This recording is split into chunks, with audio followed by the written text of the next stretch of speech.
Hello everyone, I'm Bandre Anita, junior college teacher from RVNB College, Srirampur. Students, we have seen first video. It is on the section 2.2 Indian weavers. In first video, we have studied about icebreakers as well as about the poetess Sarojini Naidu. Now we are going to see about the whole poem, then the figures of speech in this poem. In this poem, the two figures of speech are important. First is alliteration and second it is simile. So the definition of alliteration, it is the beginning sound or the beginning letter of the word that is repeated. So then we call it the alliteration. For example, twist and turns means sound T is repeated here or letter T is repeated. Then second figure of speech, that is the simile, and the definition of simile, it is direct comparison between two things. Direct comparison between two things means there are using as, like, so as words, and then it is very easy to identify us here. So in this figure of speech, there is, we can find the words as, like, so as or as means the direct comparison between two things. Okay, so rhyme scheme we can also find in this poem. So now first of all, I would like to explain here about this poem. Here see, the poem Indian Weavers, written by Sarojini Naidu, and this poem consists of 3 stanzas. In this short work, the 3 stages of man's life are symbolized here, and through this the poem, through the weavers' creation, poetess Sarojini Naidu, she explained the life of human being, or these three stages of the life in human being. She want to explain through the weaver's creation. In the morning, they weave bright blue robes for the newborn baby, and in the evening they are creating a beautiful purple green bidding well for a wind. Then during the chill of moonlit night, they are making the shroud for a dead man. The time is symbolized the stages of life: childhood, prime of life, and old age. The weavers, they create the garments needed for each stage at the corresponding part of the day. So now I would like to recite this poem line by line here. Then you can also understand about the pronunciation of each and every word is important. So see here, Indian weavers. Weavers weaving at break of day. Why do you weave a garment so gay? Blue as the wing of Halcyon, while we wave the robes of a newborn child. Second stanza, weavers weaving at fall of night. Why do you wave a garment so bright? Like the plumes of a peacock, purple and green, we wave the marriage veils of a queen. Third stanza, weavers waving solemn and still. What do you wave in the moonlight chill? White as a feather and white as a cloud. We wave a dead man's funeral shroud.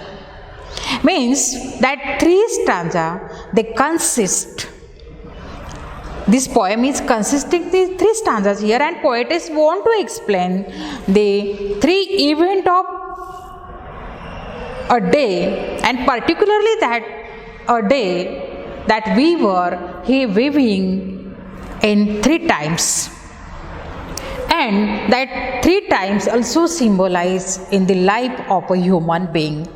First is childhood, second adulthood, then third, that is the old age. That 3 stage of life in human being, the poetess want to explain through the weavers weaving here. So see, in first stanza, the weavers weaving at break of day. Weavers, they are weaving at break of day, means that is the time here is explained, that is the morning time. It is the dawn period. And in that the dawn period, poetess says here the weavers, they are weaving at the dawn time, at the morning time there. And you know that morning time, it is symbolized there. That is the childhood. Why do you weave a garment so gay? Poetess asks the question to the weaver here. What is the question? Why do you weave a garment so gay, so happily?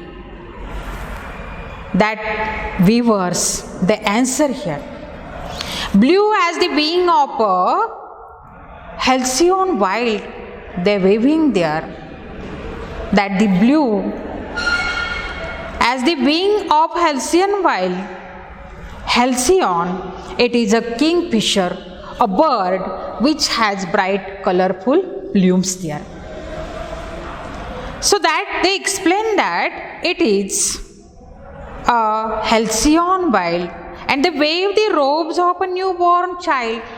Weavers gives the answer to the poetess. She asked the question to weavers there. Why do you wave a garment so gay? You are waving garment, but you are waving it is very happily. Why? She asked the question to the weavers there. And that time, weavers, the answers to the poetess, we weave the robes of a newborn child there. They give the answer, we weave that robes for those who are newly born there.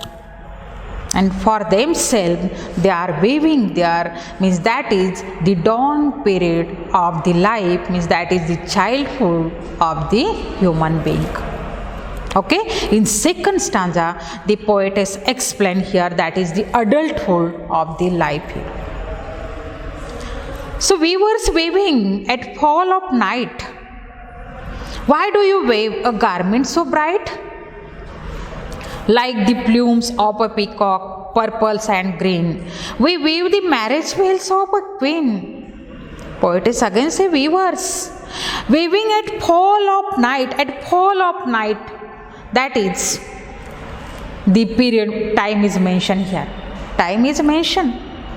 They are weaving, weavers, they are weaving at fall of night there.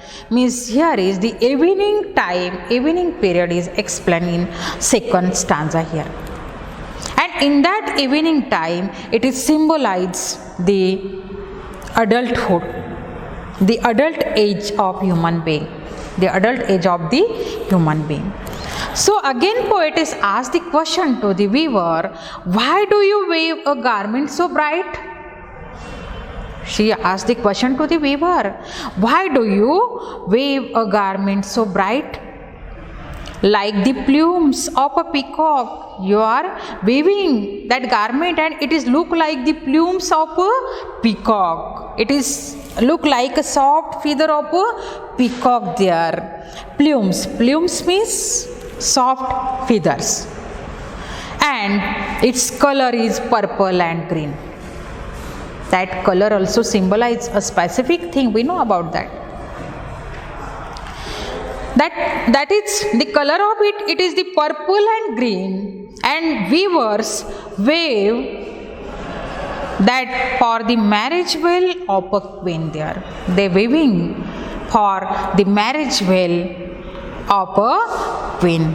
Look at this, in second stanza the poetess explained the adulthood of human being and the time, that is the fall of a night. In third stanza the poetess explained here, that is the weavers weaving Solomon and still. What do you wave in the moonlit chill? White as a feather and white as a cloud, we wave a dead man's funeral shrouds. In third stanza, that is also symbolize a old age of human being. A old age of human being, that is the last step of human being there. So, in third stanza also, poetess says, weavers waving Solomon and still they are waving a solemn and still. They are very serious when they are waving. Because, what is the reason behind it? Why they are still? Why they are serious? Then again poetess asks the question to the weaver, that is, what do you wave in the moonlight chill? Poetess asks the question to them, what do you wave in the moonlight chill? Means moonlight chill, that is the night time, that is the night period. Means in whole day, the three times they are symbolize a specific age of human being or specific stage of the human being there. So now in night time, poetess asks them, what do you wave in the moonlight chill? White as a feather and white as a cloud.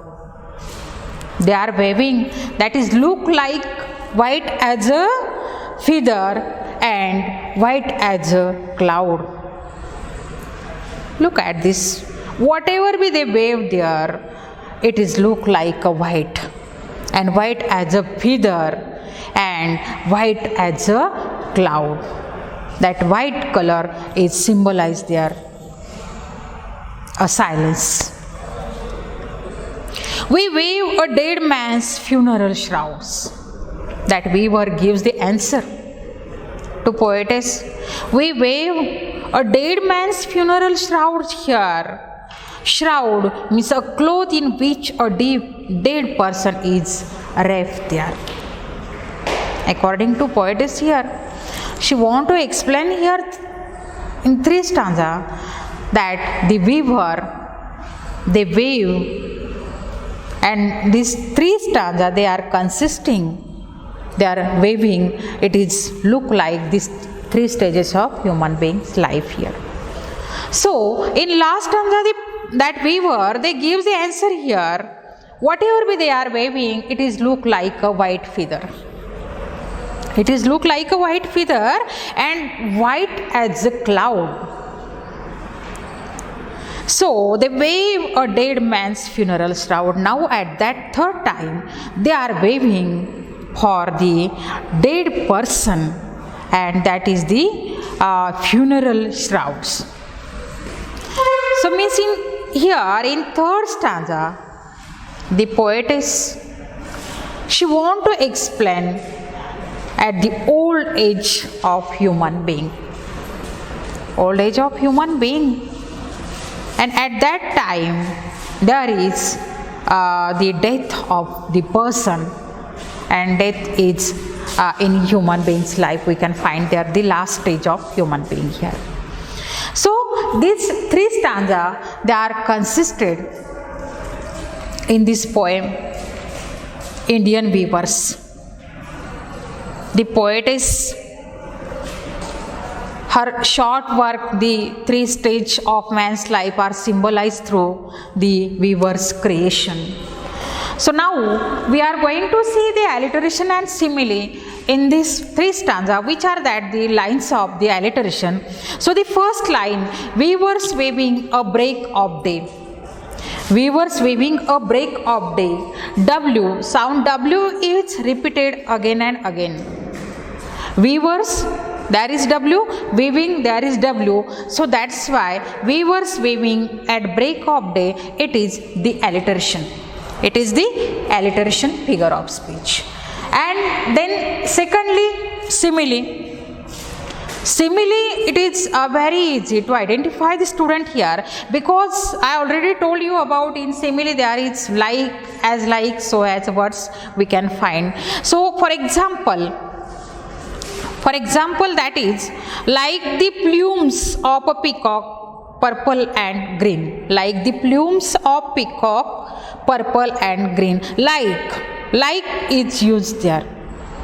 Means there is comparison between two things. We can find the comparison between two things. Secondly, blue as the wing of a halcyon wild. Blue as the wing of a halcyon wild, means there is also comparison between the blue color as well as the halcyon wild there. Means that is direct comparison between two things, so that's why we call it simile. Then lastly, white as a feather. White as a feather means white color, it is directly compared to as a feather, and white as a cloud means white also directly compared to the cloud here. White color directly compared to the clouds. So that's why it is also simile figure of speech. So then the rhyme scheme in first stanza we are going to see about here. In first stanza, the rhyming words here, day, gay. For example, see on blackboard here, wild child.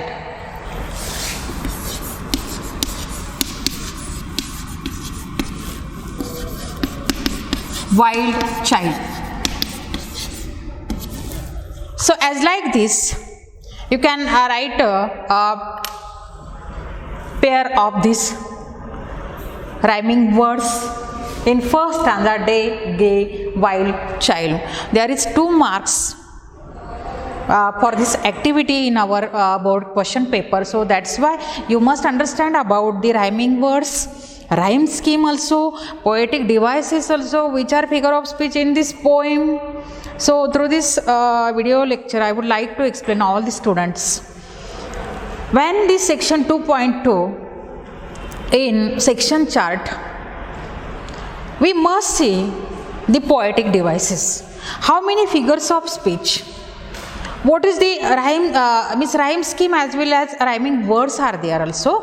You must see in whole poem, means 1.1, 1.2 and 1.6 also. There every poems you must see the how many figure of speech and what is the definition of this figure of speech and which is the example of in this poem. So that is important for you because there is 2 marks in your activity for this activity in your board exam. So I hope all of you understand about this poem. So thank you very much. Okay.